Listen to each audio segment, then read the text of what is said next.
Tonight on NewsLink, Indiana, a plane and helicopter collided in Washington, D.C. last night. Investigations are ongoing. And Israel Prime Minister Benjamin Netanyahu has criticized the hostage handoff in Gaza today. Stay tuned for his message. The purchasing age of handguns was determined today in court. Find out what the ruling was. And we have updates on the decision to rename the Gulf of Mexico. Hear what the President of Mexico has to say. And I am tracking rain coming into central Indiana tonight. This is NewsLink Indiana.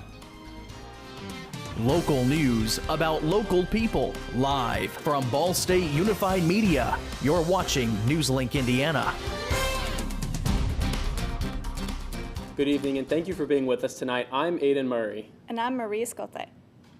The grim task of recovering the remains of crash victims and evidence continues in the cold waters of DC's Potomac River. 67 people died when an Army Black Hawk helicopter and a passenger jet on approach into Reagan National Airport collided mid-air late last night. Several federal agencies are now investigating how these two aircraft wound up in a collision course. Brian Abel brings more from Washington and reaction from the president this afternoon. We must warn viewers, some images may be disturbing.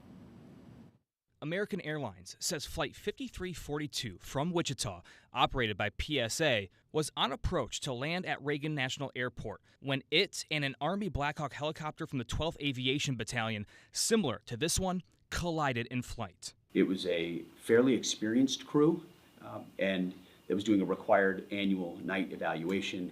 They did have night vision goggles. There was not a breakdown in communication between the military helicopter and American airline flight. There was communication between the aircraft and the tower. Among the PSA jet's passengers, several athletes, coaches, and family members returning from a development camp with U.S. figure skating. In a statement, the governing body said it is devastated by this unspeakable tragedy. At the White House, President Donald Trump addressing the tragedy. As one nation, we grieve for every precious soul that has been taken. But he also pointed fingers. I put safety first. Obama, Biden, and the Democrats put policy first.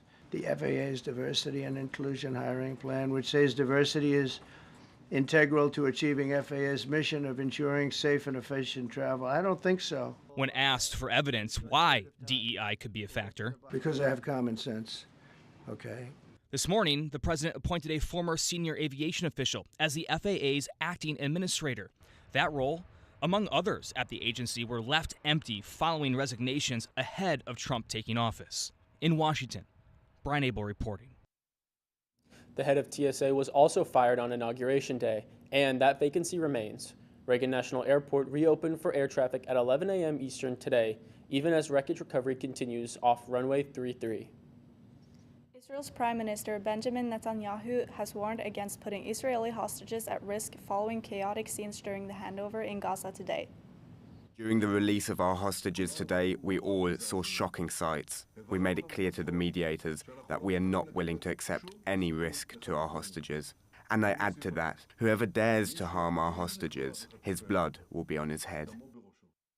Israeli authorities initially delayed the release of 110 Palestinian prisoners. Of that 110, 32 were serving life sentences. 30 children were also released. They had all been arrested in the last 2 years, some held without charge, none convicted of a crime. This came after what they said were unacceptable scenes at the hostage handover in Khan Yunis, southern Gaza. They continued with the release later today. A conservative appeals court has ruled a federal law banning the sale of handguns to 18 to 20-year-olds is unconstitutional. Today's decision from the 5th U.S. Circuit Court of Appeals cited recent Supreme Court rulings that have expanded gun rights.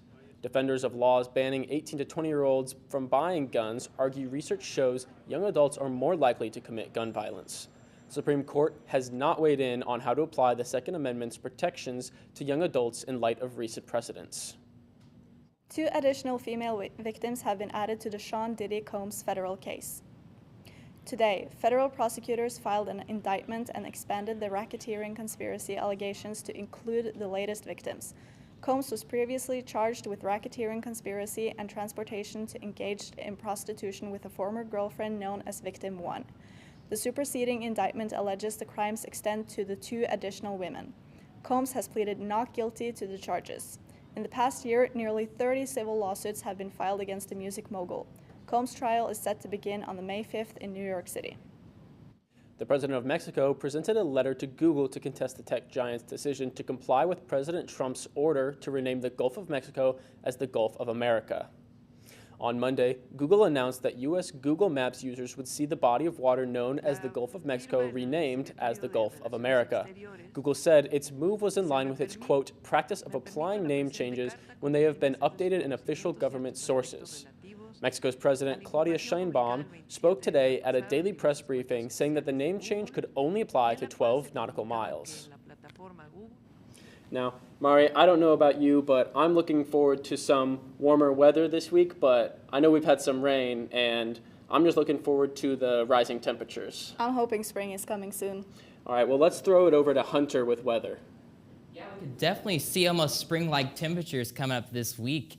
But currently at this radar, you can see rain pushing into Kentucky, which will move into our state later tonight here. The current temperatures, though, 41 in Muncie and then 46 in Evansville. We'll actually warm up tonight with our low temperatures. With that being said, we are tracking some rain to start the weekend, above average temperatures and clouds for the week ahead in my full forecast. Coming up after the break, see what confectionery cavalries were on campus yesterday. And learn how one small business owner finds the sentiment in keepsakes. Don't go anywhere.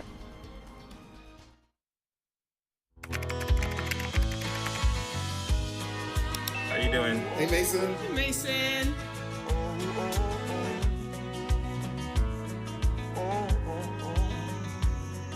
Thank you.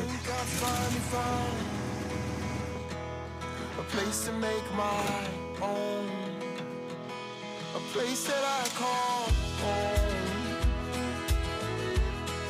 this place that I call home.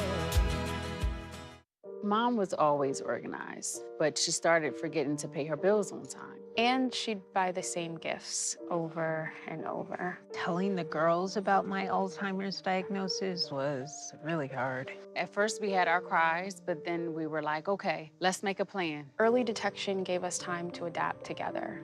It's so important for you to think about what you can do and making the most of what you have. If you or your family are noticing changes, it could be Alzheimer's. Talk about seeing a doctor together. How do you know when you've made the right decision? It's the feeling you get in your gut. The one that tells you what's right or wrong. It's the one that says, sure, I can have a drink. Or the feeling that says, okay, I've been drinking. Now what? It's the voice inside you that says, I'm buzzed. Better leave the car when it's time to go. Plan ahead. Catch a sober ride. Buzz driving is drunk driving. When it comes to making plans, you are the best. What about those barbecues you plan in detail for your family? Or your daughter's first costume party? It was out of this world. The same way you plan each detail for those moments, start planning to protect you and your loved ones from a natural disaster. Sign up for local weather and emergency alerts. Prepare an emergency kit and make a family communications plan. Protecting your family is the best plan you can make. Welcome back. Activists in Minnesota are calling for a nationwide boycott of Target stores. Today, the group held a press conference at the Target headquarters in Minneapolis, calling for the boycott to begin February 1st and go indefinitely. This comes after the retailer announced last week it would end its diversity, equity, and inclusion initiatives. The activists said they don't believe the timing of Target's decision to roll back its DEI initiatives is a coincidence, with it coming after the holiday shopping season and roughly 1 week before the start of Black History Month. Target's DEI initiatives were set to increase Black employees' representation and advancement, improve Black shoppers' experiences, and promote Black-owned businesses. Target is also pulling back on efforts to include hiring and promoting women, minorities, LGBTQ people, and veterans. Honda is recalling 295,000 vehicles because the engines could stall or lose power. Yesterday, the automaker said it's because of a software issue involving the fuel injection electronic control unit. The National Highway Traffic Safety Administration says the recall affects certain 2022 to 2025 Acura MDX Type S vehicles, as well as 2023 to 2025 Honda Pilots and 2021 to 2025 Acura TLX Type S vehicles.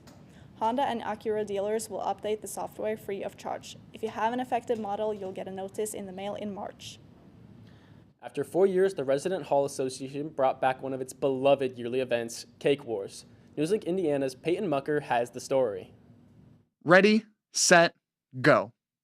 Yesterday, the Resident Hall Association returned with Cake Wars. Each team was given a pre-made cake, then given a central theme. This year's, based off the popular board game, Candyland. So this was the Cake Wars. It was hosted by RHA. Our events are actually planned by our activities director, but I specifically asked that she host this one because it was one from my freshman year that I thought was really fun, and I wanted to see it make a return.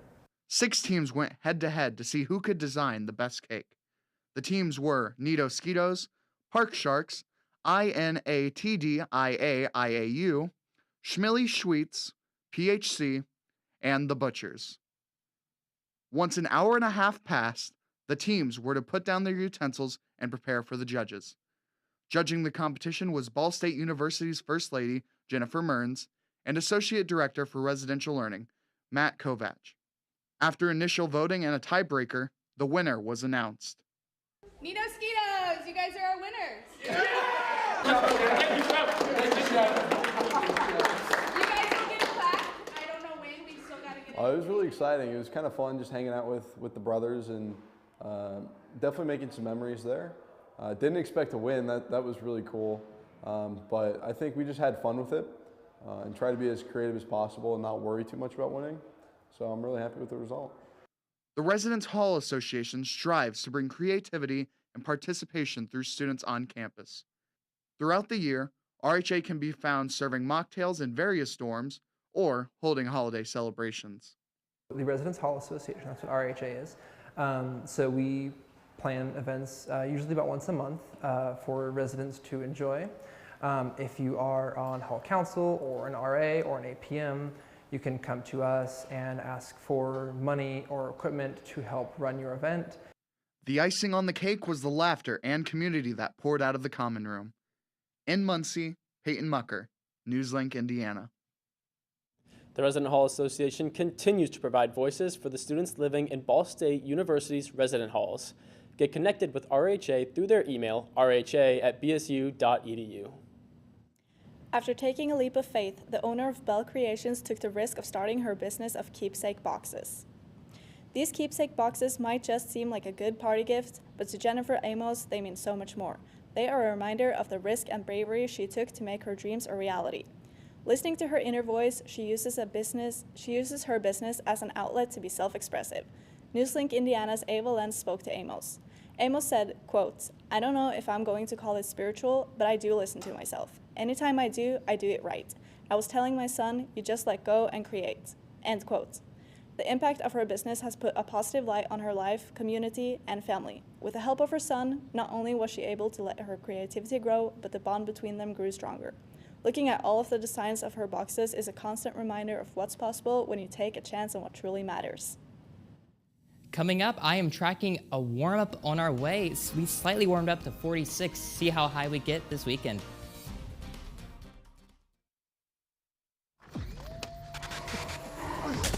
Multiple studies have shown that marijuana can slow both driver reaction and response time, which can be really dangerous. He's here. He's here. Wait. What? I can't drive. Why? I'm high. Oh.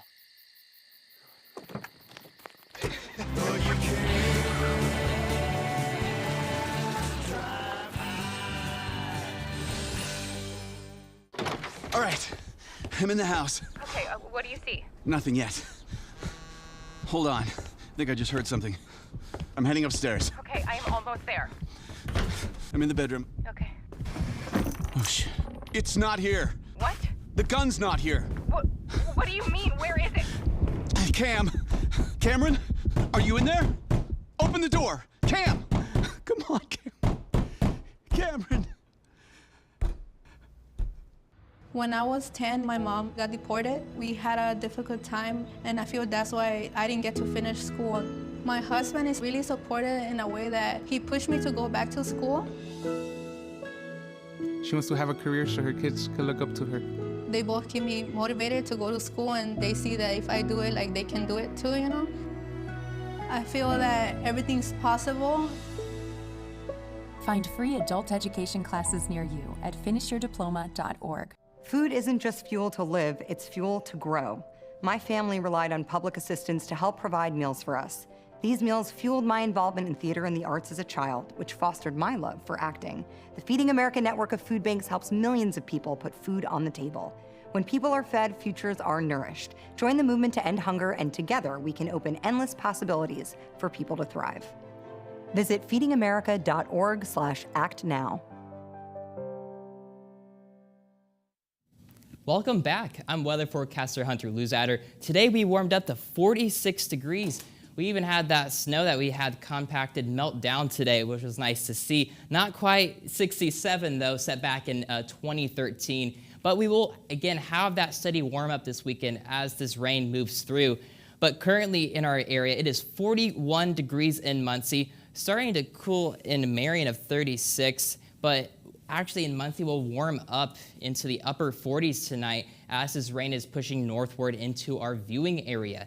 Like I mentioned here, we have some pockets of heavy rain in Kentucky, but we'll slowly start to push north tonight into tomorrow for that morning commute, in which, like I mentioned, we'll have temperatures warm up to 47 with winds southeast between 8 to 10 miles per hour. But as you're heading out the door, we'll have that rain pushing in. So again, make sure to have that umbrella or jacket if you are stepping out the door, because it could be heavy at times throughout the afternoon. Like I mentioned though, around 9 o'clock, rain will start pushing through. Some dry slots still remain in question here at 5 a.m. Throughout central Indiana as you are waking up, going out the door for school or work. And then we'll have another steady pocket around 10 a.m. here. Those darker greens and yellow are indicating those heavier bursts of rain in our area. But we will again have some clouds building up into possibly having some mixing, but we'll be on the warmer sector as this remnant of the rain is pushing out, bringing some cooler lows for your Saturday morning, but we will start to warm up. That is great news for us. But in all of that rain forecast, we'll have anywhere between 0.24 to 0.25 in our central area. But in the southern portions of Indiana, we'll have nearly almost half an inch of rain because they'll have those heavier bursts later on this evening. With that being said, though, tomorrow we'll have those winds 10 to 15 miles per hour. So not only are you going to have that rain, it's going to be whipping around as that gust will increase throughout tomorrow with a high of 51 degrees.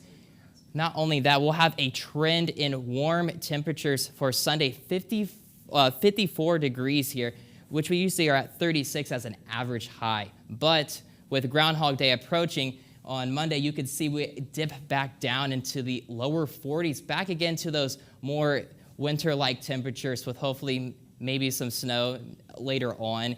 But for right now, for the 7-day, like I mentioned, we'll have those cooler lows with 28 on Monday night as we do dip back into the 40s, actually, with some more active weather patterns Wednesday into Thursday with highs in the 40s. I don't know about you, but I'm thankful to have those warmer conditions this weekend. Yeah, I gotta say, I am glad for the warm weather, but that wind is just so rough when I go outside. Yeah, no, especially when you step out and you're, going to class and just feeling it whip around, especially in the quad. Not ready for that. Also a little bit of surprise rain today. That was a surprise I would have been okay without. Yeah, I gotta say, I was not prepared for that. I left my rain jacket and had my winter coat, and it protected me, but it was still pretty warm. Yeah, just gotta make sure you swap out that winter jacket for that rain jacket tomorrow. All right, well, thank you, Hunter. There's lots more to get to on NewsLink Indiana. Max Robson has a preview of sports. Thanks, Aiden and Marie. One Cardinal squad looks to bounce back, and a new household name gets solidified in school history. All this and more next in sports.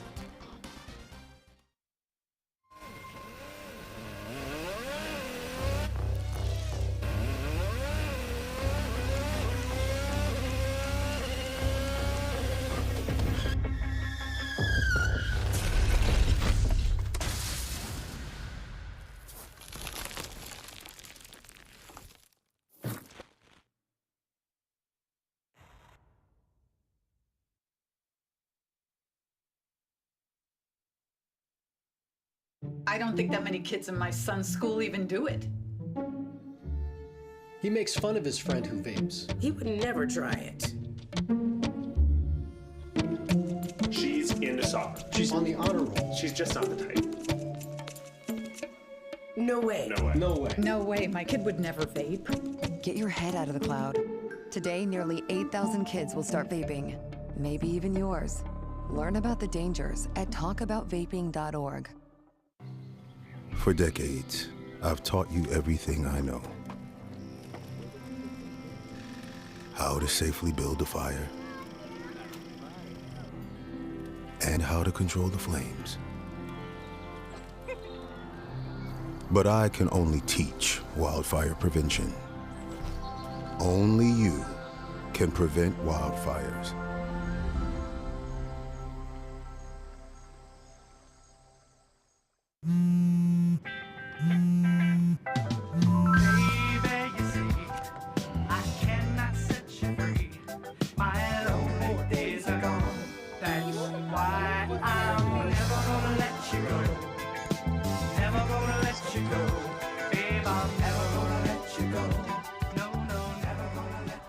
Here you go. Thank you. Thank you.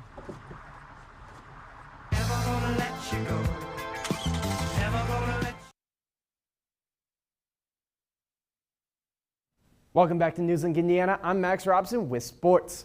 Ball State men's basketball fell to Western Michigan Tuesday evening, marking their 5th conference loss on the season. NewsLink Indiana's Jaden Collins has more. Just too many small little detail things. We just couldn't ever get over the hump, and we just kept shooting ourselves in the foot. Getting over the hump has been difficult in recent memory for Ball State men's basketball. The Cardinals have dropped 4 of their last 5 games, falling to 7th in the MAC conference standings. I mean, does this suck right now? Hell yeah, it does. Like, anybody that's ever competed, right, it eats at you. Like, it's hard for me to sit here right now and keep my composure here because it eats at you. In Tuesday night's 74-71 loss against the Western Michigan Broncos, the Cardinals struggled defensively, allowing 3 Western starters to score in double figures. Our issues are on defense. We can't contain the ball. We struggle to compete on being able to fight dribbles, keep it in front of us. We're fouling too much, and our ball screen coverage isn't as good as it needs to be. And we don't have enough. We don't have enough bite defensively. One of the bright spots for the Cards in Tuesday's contest was senior Peyton Sparks, who finished with 19 points and 17 rebounds. But aside from his performance, he wants to win more than anything. Yeah, we don't like losing, but we're going to keep fighting. That's what we're keep coming in practice, keep fighting, and keep coming in games, and just play. I mean, you know, things are on our way right now, and we can change that right now. But we just got to keep fighting. Head coach Michael Lewis knows consistency is key to turn things around in the middle of conference play, but to put words into action will be challenging. It's difficult to show up and be your best every day. It's difficult to be dependable in those situations every day. You know, that's why 99% of the world can't do it, because it's difficult. Ball State will continue conference play Saturday evening at Buffalo. In Muncie, Jaden Collins, NewsLink Indiana. To keep things on the court of Indiana, Fever star Caitlin Clark will head back to Iowa on Saturday. Clark will stop by the University of Iowa's Carver Hawkeye Arena to watch her alma mater retire her number 22 jersey. While playing for the Hawkeyes, Clark became the all-time leading scorer in Division I college basketball. She also took them to 2 consecutive national championship games. The jersey retirement ceremony will take place during the Iowa Hawkeyes game against University of Southern California. To switch it up to the court, this year many Cardinal students have found a new fun hobby to play in their free time. The Ball State Dodgeball Club had its meeting this Tuesday. The club has been providing an exciting atmosphere for students to get away from school and have fun since 2022. This semester has seen a massive growth in numbers from the past with the Cardinal students entering their nest. All students are welcome to join regardless of skill level and can sign up through NewsLink with meetings on Tuesday and Thursday in the Rec Center at 8:30 p.m. And you know, Caitlin Clark is doing amazing things already for Indiana sports. So, I mean, I'm happy to see her retired. Yeah, well, thank you so much, Max. Coming up, some chilly turtles made their way back to the ocean.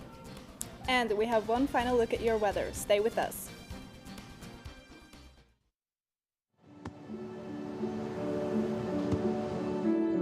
I don't remember how it started. Go to that. Our back and forth. It always came back. Dad! You probably don't remember what you told me, That was perfect. but I heard every word.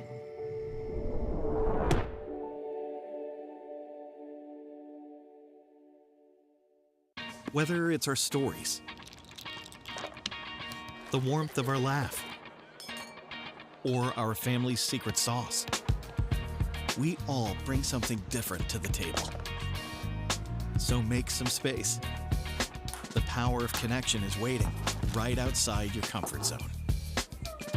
Learn how you can help strengthen your community at belongingbeginswithus.org/teamup. You quit smoking and thought, that's that. But here's the thing about lung cancer. By the time you see the symptoms, it could be too late. But now, there's a new scan that can detect lung cancer early, when it's more curable. If you smoked, get scanned. Talk to your doctor or learn more at savedbythescan.org. Hey, boss. Okay? I said I'm fine.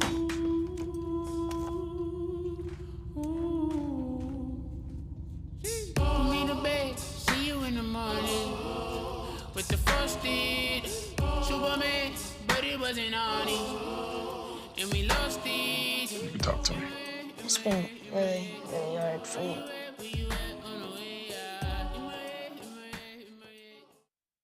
Welcome back. An amateur fossil hunter has uncovered a disgusting yet amazing find on a beach in Denmark, a piece of animal vomit dating back 66 million years. A local museum says the man noticed a strange cluster of lily pieces and a piece of chalk. He brought them to the museum where it was cleaned and examined by a lily expert. That lump is likely the indigestible parts of lilies that were regurgitated by an animal that ate the plants. The museum curator says it was likely a fish that vomited up part of the lilies. The curator says the discovery provides important new knowledge about the relationship between predators and prey. The fossil will be put on display at the museum. Nearly 400 sea turtles were released back into the Gulf of Mexico at Cape San Blas in Florida yesterday. The turtles were just some of the nearly 1,200 that had to be rescued after becoming cold stunned. That's a condition that happens when water temperature drops below 50 degrees, which causes the turtle to become comatose. The turtles were released in batches, and the entire process took about an hour and a half. Florida was one of several southern states that was hit with a blast of winter weather last week. Yeah, and thankfully, we're actually going to warm up and not have those winter conditions for the next few days here. We're going to have some rain coming in actually tonight with winds of 10 to 15 miles per hour. And then we'll have it exit the state Friday, bringing some mild conditions Saturday in the 40s, but we'll slowly start to dip down after Sunday, reaching a high of 54 with partly cloudy conditions. And we'll have lows in the 20s back to that, winter bite. But we'll have some rain coming back to Wednesday and Thursday with temperatures steadily in the 40s. So I'm very excited to have those mild conditions heading our way soon. Yeah, I'm so thankful for warming up, but I do feel really bad for those comatose turtles. Absolutely. It also happens to lizards, I believe. I believe there were several animals who were hurt in that case. Yeah. Yes, I've heard that cold weather really does affect those kind of animals, and it's really unfortunate that so many of the southern states were hit by such a shocking weather event that doesn't normally happen. Yeah, hopefully we'll have some more sun and warm conditions for the sunny state of Florida. Yeah, I'm hoping everything gets back to normal, although I'm hoping we keep that warm weather that they might get. Yeah, and the southern states aren't used to snow, so I hope they will keep avoiding that. Yeah, it's very shocking when they get snow. I remember when Texas got snow, and that was quite a startling thing. Absolutely, I can imagine. All right, well, thank you. And that's all tonight for NewsLink Indiana. Be sure to tune in tomorrow morning at 8 for our sister show, Waking Up with Cardinal Weather. And for news anytime, anywhere, just go to ballstatedaily.com. Have a great night and stay safe.